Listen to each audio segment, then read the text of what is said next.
오늘은 바이럴 광고에 대해서 이야기해 보려고 합니다. 광고를 진행하다 보면 바이럴 광고도 같이 해보세요 라는 이야기 한 번쯤 들어보셨을 텐데요. 그런데 막상 바이럴 광고를 알아보면 블로그, 체험단, 인플루언서, 쇼폼 등 종류가 굉장히 많아서 어떤 것을 선택해야 할지 좀 고민이 되실 수도 있습니다. 그래서 오늘은 바이럴 광고가 정확히 무엇인지 먼저 알아보고 대표적인 바이럴 광고의 종류와 각각의 장단점까지 쉽게 정리해 보겠습니다.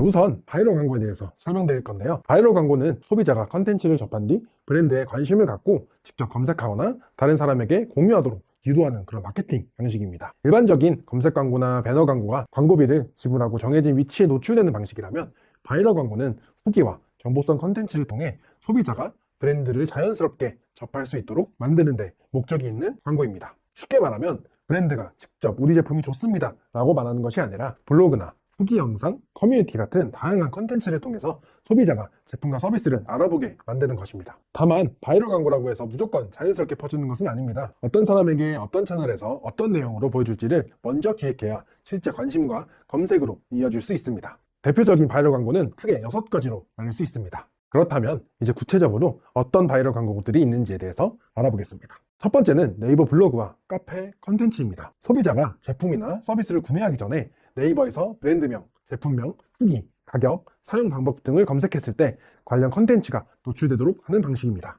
제품의 특징이나 사용 방법, 실제 이용 후기처럼 소비자가 궁금해할 만한 내용을 비교적 자세하게 전달할 수 있습니다. 장점은 검색을 통해 지속적으로 컨텐츠가 노출될 수 있다는 점입니다. 한번 발행한 컨텐츠가 검색 결과에 노출되면 일정 기간 동안 브랜드를 알리고 소비자의 구매 결정을 돕는 그런 역할을 할 수 있습니다. 또한 이미지와 글을 함께 활용할 수 있어서 설명이 많이 필요한 제품이나 서비스에도 적합합니다. 반면 단점은 컨텐츠를 발행했다고 해서 바로 문의나 구매가 발생하는 것은 아니라는 점입니다. 검색량이 적은 제품은 컨텐츠 노출 자체가 제한적일 수 있고 광고성 표현이 지나치면 소비자가 신뢰하지 않을 수도 있습니다. 따라서 단기간에는 큰 성과를 기대하기보다는 검색 결과에 정보를 꾸준히 쌓는 관점으로 접근하시면 좋습니다. 두 번째는 체험단과 후기형 컨텐츠입니다. 제품이나 서비스를 직접 경험한 사람이 사진, 영상, 글을 통해 사용 후기를 직접 작성하는 방식입니다. 브랜드 설명만으로는 전달하기 어려운 실제 사용 과정이나 느낌을 소비자의 시선에서 보여줄 수 있습니다. 그렇다면 장점은 다양한 사용 후기를 확보할 수 있다는 점입니다.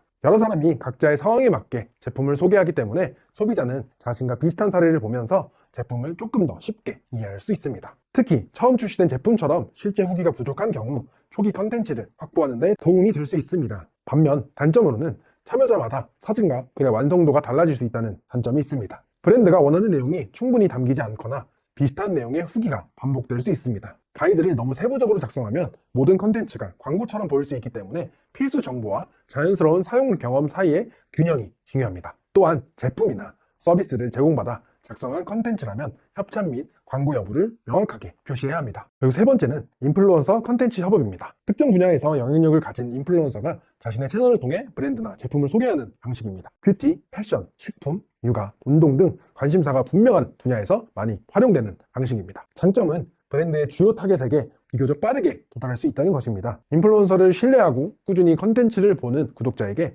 제품이 소개되는 거기 때문에 일반적인 광고보다 친근하게 받아들여질 가능성이 있습니다. 사진이나 영상으로 제품을 사용하는 모습을 직접 보여줄 수 있다는 점도 장점입니다. 반면 인플루언서의 팔로워가 많다고 해서 반드시 좋은 성과가 나오는 것은 아닙니다. 인플루언서의 구독자와 우리 제품의 타겟이 맞지 않으면 조회수는 높아도 실제 관심이나 구매로 연결되지는 않을 수도 있습니다. 또한 영향력이 큰 인플루언서일수록 제작 비용이 높아질 수 있고 컨텐츠가 발행된 이후 수정할 수 있는 범위도 제한적일 수 있습니다. 따라서 팔로워 수만 보기보다 컨텐츠의 분위기, 주요 구독자, 댓글과 저장 등 실제 반응을 어떻게 했는지 그것을 확인하는 것이 중요합니다. 네 번째는 릴스와 틱톡, 유튜브, 쇼츠와 같은 숏폼 컨텐츠입니다. 이는 짧은 세로형 영상을 활용해 제품과 브랜드를 빠르게 알리는 방식인데요. 최근에는 이용자가 구독하지 않은 채널의 컨텐츠도 알고리즘을 통해 추천되기 때문에 새로운 고객들에게 브랜드를 노출하는 용도로 많이 활용됩니다. 가장 큰 장점은 짧은 시간 안에 많은 사람에게 도달할 가능성이 있다는 것입니다. 제품의 사용 전후,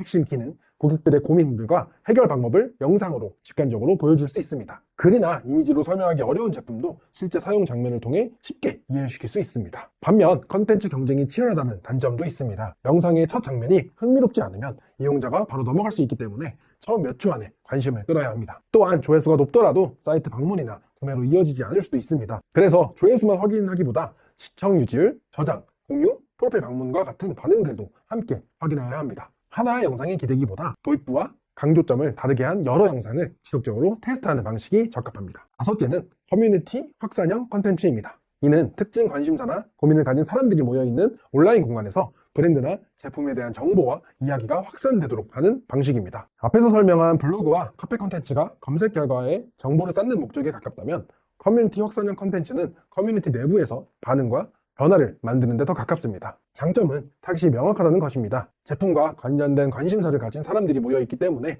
적절한 정보가 제공되면 댓글과 질문 등 이용자의 반응이 빠르게 나타날 수 있습니다. 소비자가 실제로 궁금해하는 점이나 제품에 대한 반응을 확인하기에도 좋습니다. 반면 커뮤니티에는 광고에 대한 거부감이 매우 높을 수 있습니다. 커뮤니티의 성격과 맞지 않는 게시물이나 지나치게 홍보성인 콘텐츠를 삭제하거나 부정적인 반응들도 얻을 수 있습니다. 커뮤니티의 성격과 맞지 않는 게시물이나 지나치게 홍보성이 짙은 컨텐츠는 삭제되거나 부정적인 반응을 얻을 수 있습니다. 일반 이용자인 것처럼 속여 컨텐츠를 작성하면 브랜드 신뢰도에 더 큰 문제가 생길 수도 있습니다. 따라서 각 커뮤니티의 운영 규정을 확인하고 광고 여부를 투명하게 밝히면서 이용자에게 실제로 도움이 되는 정보를 제공해야 합니다. 마지막 여섯 번째는 언론 보도와 기자단 컨텐츠입니다. 언론 보도는 신제품 출시, 서비스 오픈, 기술 개발, 수상, 행사 등 브랜드의 주요 소식을 기사 형태로 전달하는 방식입니다. 기자단은 제공된 자료나 현장 방문을 바탕으로 브랜드와 제품 서비스를 비교적 자세하게 소개하는 컨텐츠입니다. 장점은 브랜드의 신뢰도를 보완할 수 있다는 것입니다. 소비자가 브랜드를 검색했을 때 관련 기사와 다양한 정보성 컨텐츠가 함께 노출되면 브랜드를 이해하고 신뢰하는 데 도움이 될 수 있습니다. 신제품이나 신규 브랜드처럼 온라인상의 정보가 부족한 경우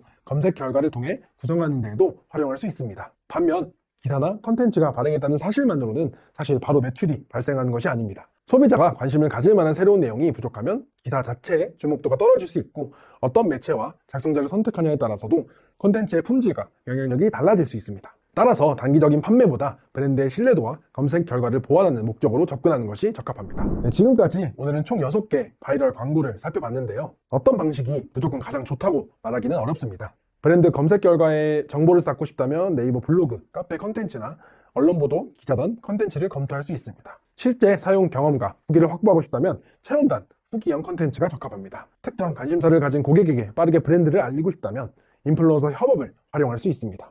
영상으로 제품을 직관적으로 보여주고 싶은 많은 사람들에게 도달하고 싶다면 릴스, 틱톡, 유튜브 쇼츠 등을 활용할 수 있습니다. 관심사가 명확한 이용자들의 반응과 대화를 만들고 싶다면 커뮤니티 확산형 컨텐츠가 적합할 수 있습니다. 바이럴 광고에서 중요한 것은 단순히 컨텐츠를 많이 만드는 것이 아닙니다. 우리 브랜드가 현재 필요한 것이 검색 노출인지, 실제 후기인지, 빠른 도달인지, 브랜드의 신뢰도인지를 먼저 정해야 합니다. 목적을 정하지 않고 유행하는 채널만 따라가다 보면 조회수는 나오더라도 실제 문의와 매출로 연결되진 않을 수도 있습니다. 오늘은 이렇게 바이럴 광고에 대해서 설명해 드렸는데요.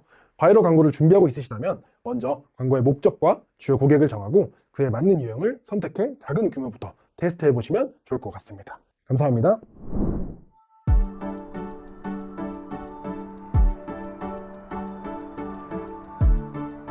구독과 좋아요는 컨텐츠 제작에 힘이 됩니다.